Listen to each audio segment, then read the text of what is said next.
अस्सलाम वालेकुम dear students, मैं सिर्फ तारिक सर, वेलकम टू जामिन क्लासेस। आज के इस लेक्चर में जो हम पढ़ने जा रहे हैं वो है एटम के बारे में। इससे पहले जो हमने पढ़ा वो discovery of proton, discovery of electron, radio activity के बारे में पढ़ा हमने।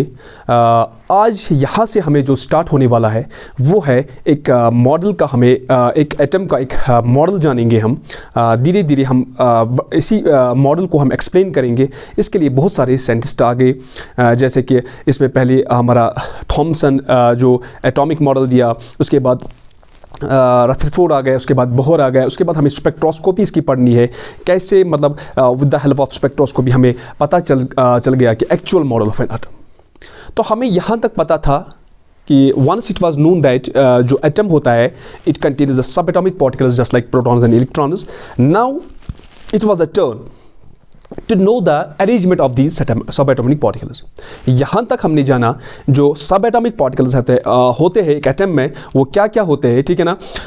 लेकिन यहाँ से फिर एक कहानी शुरू हो जाती है, एक चुनौती साइंटिस्टों के लिए खड़ी हो जाती है कि जो सब एटॉमिक पार्टिकल्स है उनका जो अरेंजमेंट होगा, उनको जो लोकेशन होगा वो कैसे इस एटम में सिचुएटेड होंगे। तो यहाँ से जो पहला साइंटिस्ट हमारा आ गया वो है थॉमसन। थॉमसन ने जो मैंने यहाँ पे टाइटल इसका लिखा है, Thomson is model of an atom. इसको कहते हैं, दूसरा नाम जो इसने दिया इसका plum pudding model, plum pudding model. Okay well, तो दूसरा नाम raisin pudding model, raisin pudding model.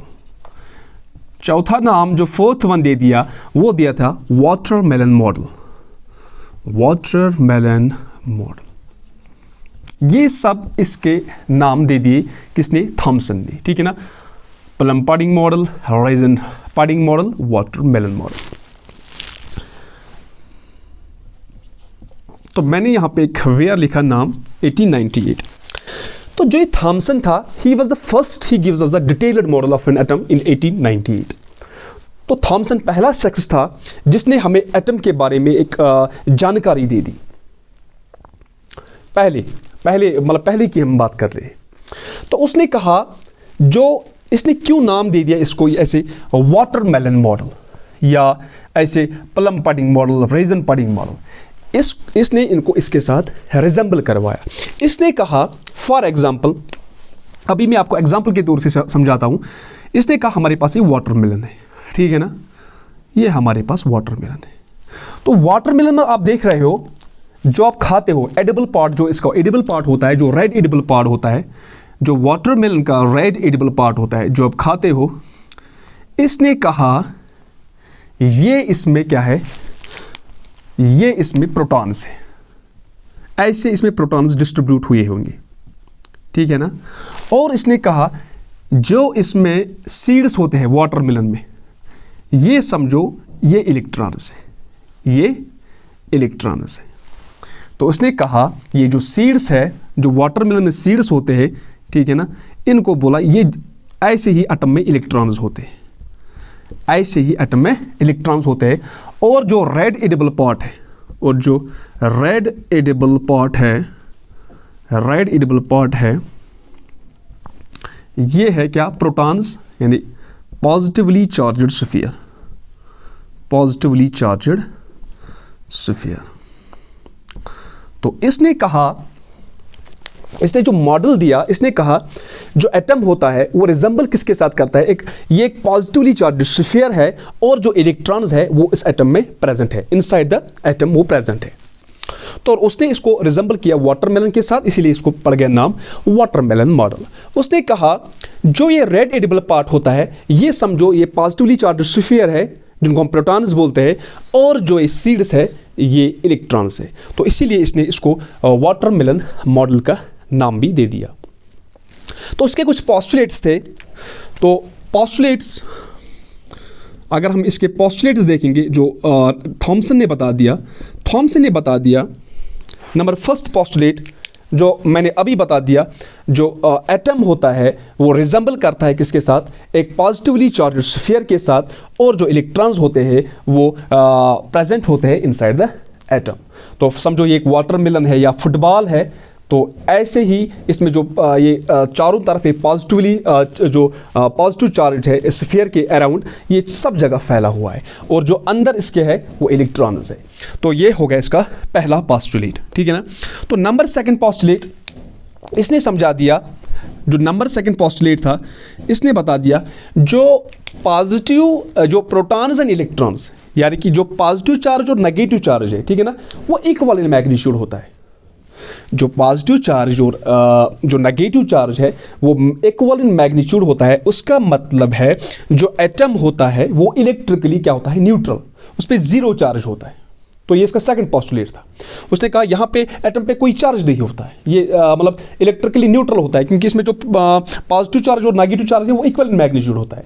Number third postulate उसने जो इंपॉर्टेंट पोस्टुलेट उसका था, जो उसने बता दिया जो मैस इस एटम का होता है, जो इस एटम का मैस होता है वो evenly distributed over the sphere होता है, ऑल ओवर द स्फीयर। यानी कि इसने बता दिया जो मैस होता है वो कंसंट्रेटेड एक जगह नहीं होता है। फॉर एग्जांपल यहाँ पे बीच में ज़्यादा होगा, या यहाँ पे कम होगा, या साइडों में ज़्यादा होगा, या बीच में कम होगा, या यहाँ पे ज़्यादा होगा, यहाँ पे कम होगा, यहाँ पे कम होगा, यहाँ पे ज़्यादा होगा, ऐसा कुछ नहीं बता दिया उसने बता दिया जो मैस होता है वो इस एटम के जो चार ऑल अराउंड क्या होता है, इवनली डिस्ट्रीब्यूटेड होता है, ठीक है ना। जितना मास यहाँ पे होता है इतना यहाँ पे भी होगा, इतना यहाँ पे भी होगा, ये इक्वल पार्ट्स में डिस्ट्रीब्यूट हुआ होता है। तो ये इसके इंपॉर्टेंट कुछ पोस्टुलेट्स थे। अब इसके जो लिमिटेशंस थे, जो रदरफोर्ड के जो थॉमसन के जो लिमिटेशंस थे वो क्या थे, limitations of this Thomson's model of an atom. तो लिमिटेशंस इसके यही थे, इसने हमें यहाँ पे ये नहीं समझाया एटम की स्टेबिलिटी। फॉर एग्जांपल इसमें जो प्रोटॉन्स और इलेक्ट्रॉन्स है, ठीक है ना, ये कैसे आपस में होल्ड करते, ठीक है ना, ये आपस में जो प्रोटॉन्स और इलेक्ट्रॉन्स इनको कैसे आपस में होल्ड कर पाते हैं, ठीक है ना। तो ये इसने हमें एक्सप्लेन नहीं है जो एटम की। तो आज के ज़माने में हमें पता है, वी नो दैट जो एटम होता है वो स्टेबल होता है। क्यों स्टेबल होता है वो हम जो अगला जो नेक्स्ट मॉडल पढ़ेंगे, उसके बाद नेक्स्ट मॉडल, तो हमें धीरे धीरे ये सब जो कहानी है ना, ये सब जो अभी थॉमसन आया, इसके बाद रदरफोर्ड आता है, उसके बाद बोहर आता है, सब कहानी किसके लिए है, location of these sub atomic particles, location of this. तो इसके बाद हमें पता चल जाएगा प्रोटॉन्स की लोकेशन, ठीक है ना। तो उसके बाद फिर से हमें इलेक्ट्रॉन के बारे में पता नहीं होगा ये कहाँ पे होंगे। तो एक्चुअली हम धीरे धीरे बढ़ेंगे, हम वन बाय वन इनका जो लोकेशन मतलब उनकी जो एक फिक्स्ड पोजीशन होती है एटम में वो जानेंगे हम। तो यहाँ पे शुरुआत की किसने, थॉमसन ने पहले।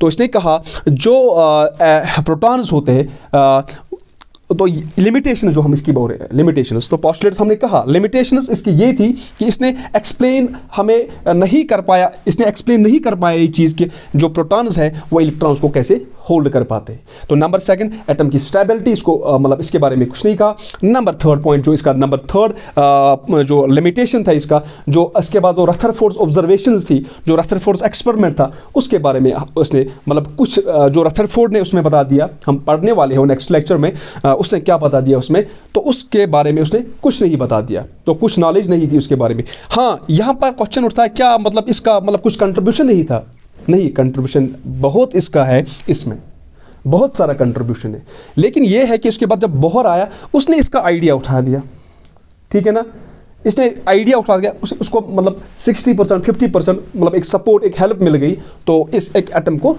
जानने के लिए। तो यहाँ पे जो थॉमसन्स मॉडल है, इसने मैंने बता दिया आपको, इसने मतलब कैसे इसको एक्सप्लेन किया, कैसे इसके पोस्टुलेट्स थे और कैसे इसके लिमिटेशंस में थी। तो अगले लेक्चर में बने रहे, हम जो जानेंगे वो है रदरफोर्ड्स एक्सपेरिमेंट जो है वो हम पढ़ने वाले हैं नेक्स्ट वीडियो में, ठीक है ना। तो आज के इस लेक्चर में हम यहीं पे कंक्लूड करने वाले हैं। तो हमें उम्मीद है कि आपको ये लेक्चर्स पसंद आए होंगे और आप इस चैनल को ज़्यादा से ज़्यादा सब्सक्राइब और लाइक करो, ठीक है ना। और आज के इस लेक्चर में इतना ही। Thanks for watching.